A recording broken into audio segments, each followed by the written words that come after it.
Durham epitomizes the unparalleled landscapes and momentous history that has shaped England's people, geography, and culture. The medieval city centre of this northern English city is perched on a hilly peninsula surrounded by the winding River Wear. History has molded Durham, and its medieval character has been carefully preserved, making today's city a compact open-air museum. In medieval times, Durham was a major centre of both political and ecclesiastical power, mainly due to its strategic location near the Scottish border.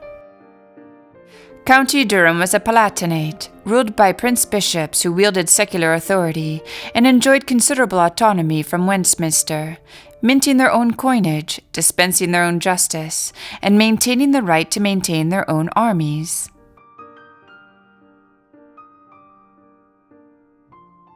The name Durham is thought to have come from the Old English dun, meaning hill, and the Old Norse holm, which translates to island. Some attribute the city's name to the legend of the dun cow and the milkmaid who was said to have guided the monks of Lindisfarne, carrying the body of St. Cuthbert, to the site of the present city in 995 AD.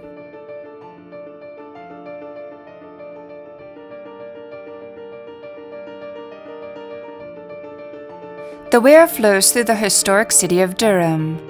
A severe meander in the Wear at Durham created the perfect defensive feature for a castle. Along with the rivers Tyne and Tees, the Wear was a vital part of the demography and geography of the region that ensured it played a crucial role during the Industrial Revolution. The upper reaches of the river run through former lead mining country, and further downstream the lead is replaced with coal. Limestone was also quarried in the Wear Valley. All three were vital to the industrial processes that developed during the transformation of Britain from a sleepy agrarian society to an industrial powerhouse. Located on a rocky butte, the monumental array constituted by the cathedral and its outbuildings to the south, and by the castle which inhibits the main access to the peninsula to the north, makes up one of the best-known cityscapes of medieval Europe. The architectural evolution of the castle, which took place over 8 centuries, is complex. Of the original Norman foundation, there remains essentially the typical layout comprising a motte to the east and a large bailey to the west. The construction was begun in 1072 by Waltheof, Earl of Northumberland, but several years later William the Conqueror entrusted the guarding of the castle to Bishop Walker of Lorraine. The castle remaining under the sway of the successive bishops of Durham for 750 years, was both an effective fortress, which regularly faced the onslaught of Scottish troops, and the seat of the administrative and legal powers exercised on behalf of the king by the bishops, who became bishop princes following the Reform.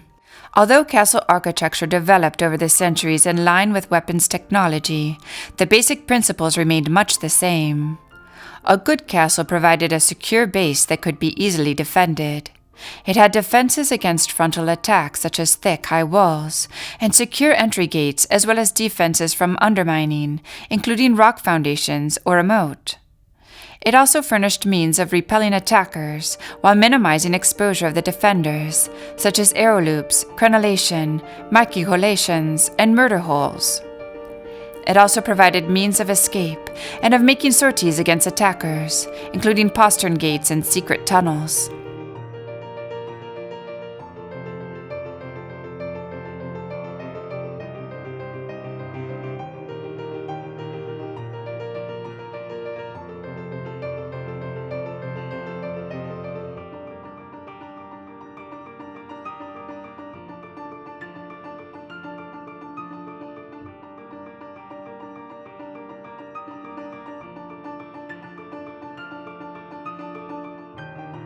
The chapel stair turret, or clock tower, which was built by Bishop Tunstall, gives access to his gallery and chapel. It projects boldly into the courtyard, the south end being semi-octagonal in plan.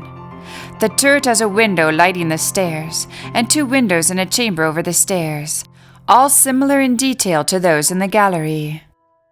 The porch at the main entrance to the hall is of impressive and bold design. The doorway has a semicircular arch with richly molded keystone, foliated spandrels, and square jambs having molded capitals. It is flanked by pairs of detached Ionic columns standing on pedestals. Inside the porch is a doorway, giving access to the lobby of the hall stairs. A portion of the hall is divided into various apartments, constructing a timber-framed house within the existing walls. The interior has been much altered and originally must have possessed a basement, now filled in. The only item of interest remaining from a fire that occurred in the 19th century is the oak staircase of late 18th century date. It has plain square newels finished at the top with flat capitals, surmounted by a ball, and at the bottom with similar capitals and pear-shaped pendants. The wooden handrail, an ambitious project of Causin, is shaped and the balusters flat and cut. The elaborately carved staircase is now known as the Black Stairs, from the color of its woodwork. Most of the 17th century work in and around the castle accordingly belongs to the Restoration period, under John Causin, Prince Bishop, and to a lesser extent his successor Nathaniel Crewe. Since the castle also had to be largely refurnished, virtually all of the surviving furniture, pictures, and other adornments date to this time or later. Under Causin, the castle required and received a huge amount of general repair work, but he also found the time and money to make what were to be the last substantial additions to the fabric of the castle.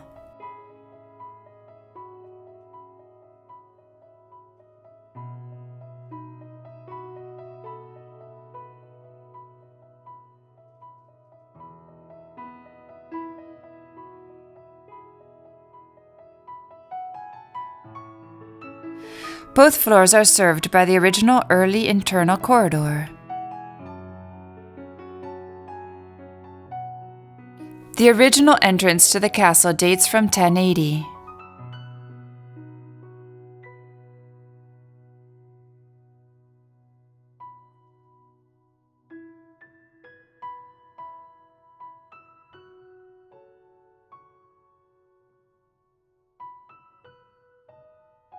The upper corridor is lighted with 5 square-headed windows of 3 lights with hood molds, each window subdivided by a transom, and finished at the top with 3 centered arched heads.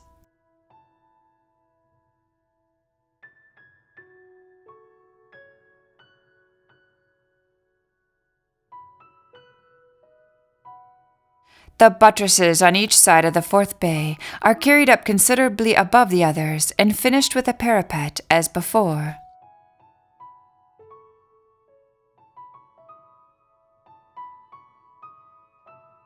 The present castle is a veritable labyrinth of halls and galleries from different periods, including various vestiges from the Roman era. Durham was considered one of England's leading centres of medieval scholarship, along with Oxford and Cambridge. Indeed, 3 colleges, now part of Oxford University, were founded from Durham, including University College and Balliol College. In 1286, Durham College was founded to train scholars for the city, which it did for the next 300 years, until it became incorporated into Oxford as Trinity College. Henry VIII and Oliver Cromwell's attempts to formally establish a university for the North in Durham were subsumed by politics and North-South rivalries, and it was not until 1832, as the Prince-Bishopric declined and lost his powers, that Durham was finally endowed with a castle and lands, as well as granted a degree awarding powers by the King as England's 3rd university.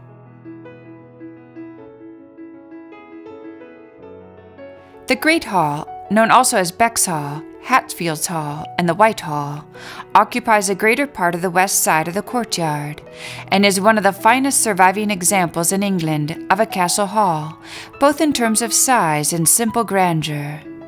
The ceiling is 14 meters high, and the hall 30 meters long. Beck built the Great Hall on the site it now occupies, though little of his work remains visible, except the entrance doorway and 3 small windows formerly lighting the undercroft. Hatfield enlarged Beck's Great Hall, adding a carved roof, minstrels' galleries, and 2 thrones. Causin's paneling and screen are shown in a picture by Hastings hanging in the Great Hall. It is not known when the paneling and screen were removed. During the early part of the university's occupation, the walls appear to have been bare. The Great Hall was the main room of a royal palace, nobleman's castle, or large manor house in the Middle Ages, and in the country houses of the 16th and early 17th centuries. Great halls were found especially in France, England, and Scotland, but similar rooms were also found in some other European countries. In the medieval period, the room would simply have been referred to as the hall, unless the building also had a secondary hall, but the term Great Hall has been predominant for surviving rooms of this type for several centuries to distinguish them from the different type of hall found in post-medieval houses. A typical Great Hall was a rectangular room between 1.5 and 3 times as long as it was wide, and also higher than it was wide. It was entered through a screened passage at one end, and had windows on one of the long sides, often including a large bay window. There was often a minstrel's gallery above the screened passage. At the other end of the hall was a dais, where the top table was situated. The lord's family's more private rooms lay beyond the dais end of the hall, and the kitchen, buttery, and pantry were on the opposite side of the screened passage. Even though royal and noble residences had few living rooms in the Middle Ages, and a great hall was a multifunction room. It was used for receiving guests, and it was a place where the household would dine together, including the lord of the house, his gentlemen attendants, and at least some of the servants. At night, some members of the household might sleep on the floor of the Great Hall. The Great Hall of Durham Castle is of Norman design, although the hall was not added until the 14th century. Durham Castle's Great Hall features splendid stained glass windows, a rarity in a private residence.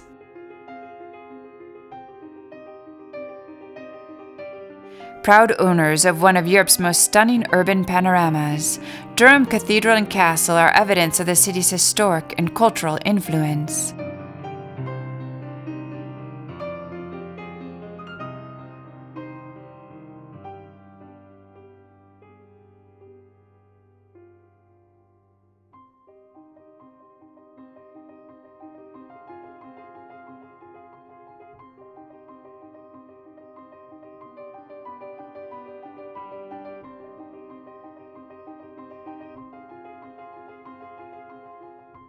The Norman chapel was added shortly after the castle's foundation in 1072, and probably employed Saxon masons in its construction. It is carved of beautiful swirling sandstone. The pillar capitals are decorated with pre-Christian imagery, featuring animals and mythical beasts.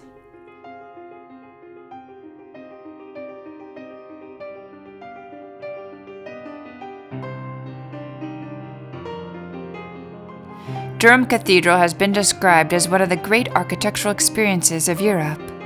It is the only cathedral in England to retain almost all of its Norman craftsmanship, and one of few to preserve the unity and integrity of its original design.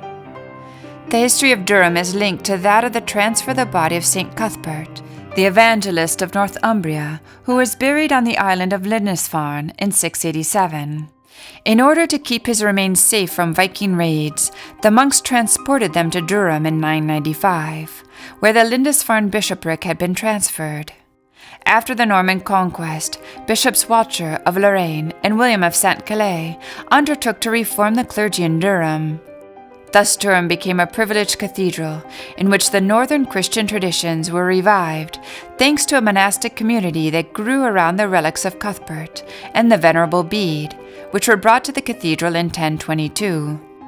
The sober masses of the harmonious facade are flanked by 2 slightly projecting towers, which were partially rebuilt during the 13th and 14th centuries. The architecture of Durham Cathedral came to represent the prototype for subsequent developments in Britain.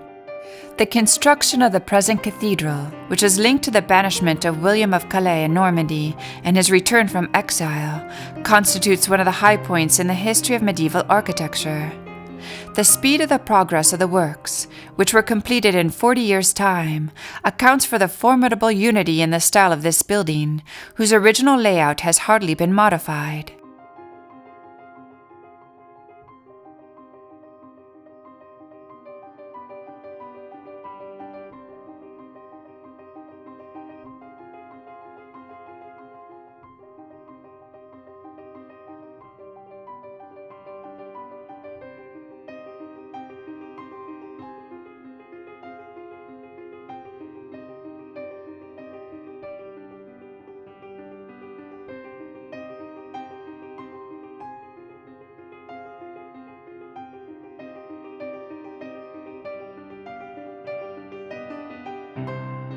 To the south of, but adjoining the cathedral, are the buildings of the Cloisters, which are clustered around a small square green called the Cloister Garth. The buildings surrounding the garth were the monastic priory buildings of the cathedral and include the chapter house, the monks' dormitory, the refectory, and the great kitchen.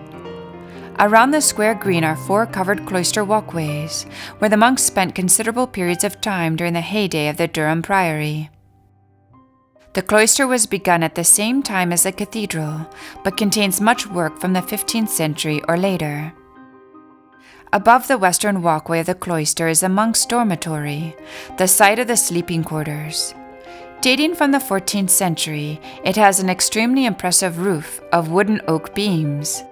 It now houses a library belonging to the dean and chapter, as well as a collection of Anglo-Saxon and Viking crosses from throughout the chapter house, where meetings were held to discuss the day-to-day running of the cathedral.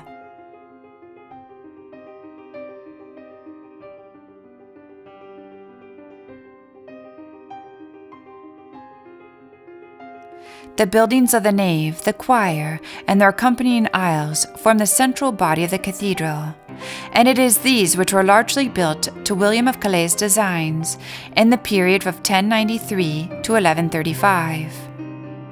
Inside the cathedral, the nave is particularly striking for its massive spiral and zigzag decorated cylindrical piers or columns, and the larger multiple columned compound piers, which support the impressive diamond ribbed vaulting of the ceiling high above. The ribbed vaulting at Durham was in its time technically far more advanced than any vaulting found anywhere else in Britain or on the continent. The tombs of John, the 5th Lord Neville, and his son Ralph Neville are also housed in the cathedral. It was Ralph who successfully led the English into victory over the Scots at the Battle of Neville's Cross, just outside Durham in 1346. As an honor for the victory, he became the first layman to be allowed burial in the cathedral. The history of the cathedral continues to evolve and is reflected in the art and artifacts it has preserved over the centuries.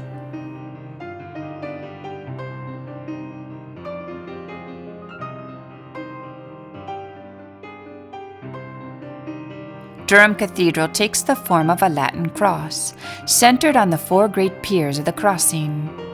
The choir extended 4 bays to the east and originally terminated with a short bay, which led into a semicircular apse. The aisles also terminated in apses, and these were encased with rectangular outer walls. The transepts of the cathedral, which extend north and south for 4 bays, are furnished with an aisle on the eastern side. Stair turrets project at the northwest and southwest angles.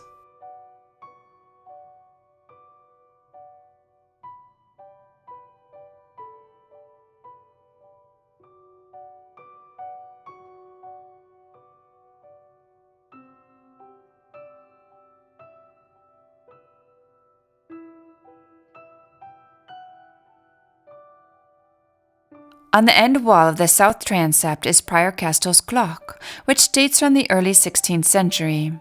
Dominating the south transept like a giant golden carriage clock, the clock was provided by Thomas Castle, penultimate prior of the monastery, from 1495 to 1519. At eye level, on the door panels, is a painting of a 17th century church interior.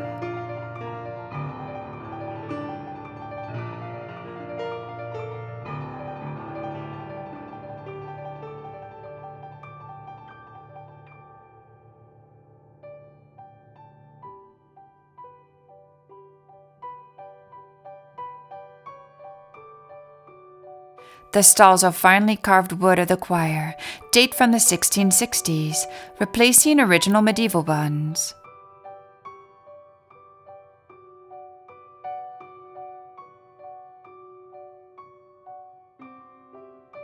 The 14th century high altar was carved from canned stone in London. Without doubt, the most beautiful feature of the Chapel of the 9 Altars is a huge rose window, which was originally made in the 15th century.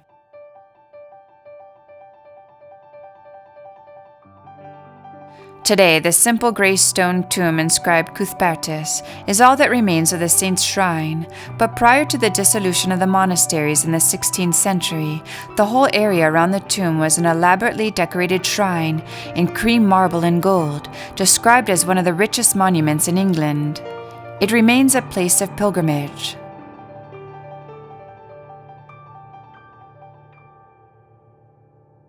The huge chapel of the 9 altars at the eastern end of the cathedral was begun in 1242 during the episcopacy of Bishop Richard the Poor, who was also associated with the building of Salisbury Cathedral. It was completed in 1280.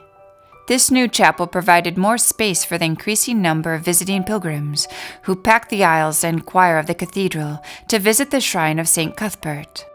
The 9 altars also permitted the many priests of the monastery to say Mass each day.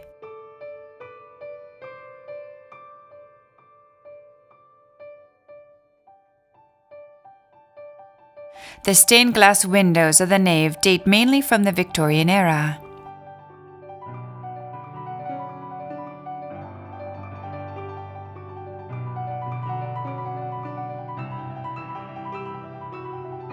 The bishop's throne dates from the mid-14th century. The Bishop of Durham uses this lofty seat the first time he comes to the cathedral, but thereafter he sits near the chancel screen. When it was built, the throne was claimed to be the highest in Christendom. Below the throne is the Hatfield Chantry, a chapel containing the tomb of Thomas Hatfield, Bishop of Durham, and founder of Trinity College, Oxford.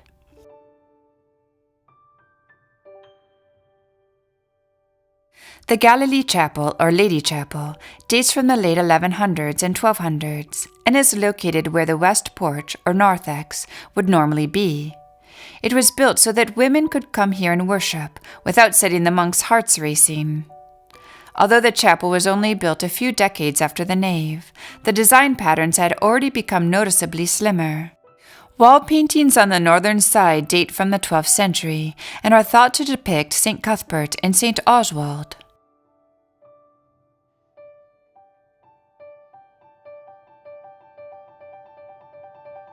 The chapel also contains the tomb of the Venerable Bead, the 8th century monk and first historian of the English Church.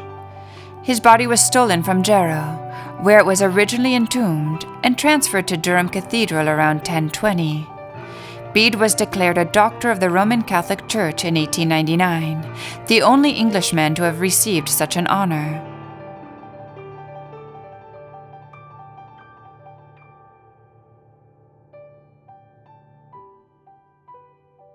The dramatic panorama over the city of Durham is widely regarded as one of the great visual experiences of Europe, combining outstanding architecture in a superb setting. The castle and church dominate the city in their position high above the River Wear. Durham's maze of medieval streets wind up and down the city's hills. Some are lined with red sandstone buildings, while others have colorfully painted houses. 1,000 years of welcoming pilgrims have given the city a reputation for hospitality, which it maintains today with its relaxed atmosphere and many pedestrian areas, which allow visitors to take time to appreciate the city's beauty. Durham was a Roman military outpost on Hadrian's Wall, which was built to keep the Celts of the north, today's Scotland, out of England. The Saxons made Durham part of the Kingdom of Northumbria. The Romans were the first to make a significant and lasting impact on the county's settlements and communications. Having conquered the native Brigantes tribe around 80 AD, they built Deer Street as their supply route from York to the Firth of Forth. Durham's marketplace, the focal point of the city, has medieval origins, though the present market square is largely of Victorian origin. The marketplace is surrounded by the Town Hall, Guildhall, and St. Nicholas Church, as well as statues of Neptune and the 3rd Marquis of Londonderry. The red telephone box has been a British icon for decades.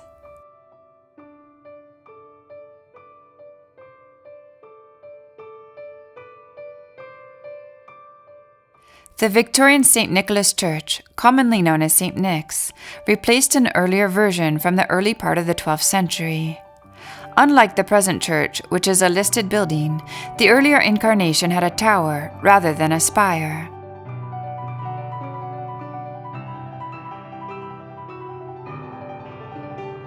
The magnificent landscape of County Durham includes parts of the Pennines, the North Yorkshire Dales, and the national nature reserves of Durham's coastal regions.